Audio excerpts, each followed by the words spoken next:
Ndërsa ka përuruar mbylljen e punimeve rikualifikuese në bllokun Qemal Stafa, kryebashkiaku Lulzim Basha tha se qeveria ka zgjedhur të ndjek modelin e fasadave përballë atij të punës.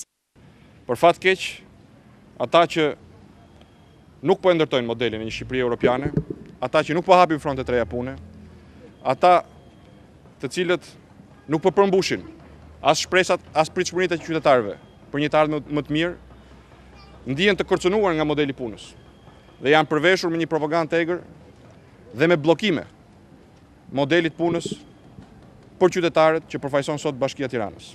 Sipas Bashës, jo vetëm Tirana, por e gjithë Shqipëria ka nevojë për përpjekje reale dhe jo për propagandë.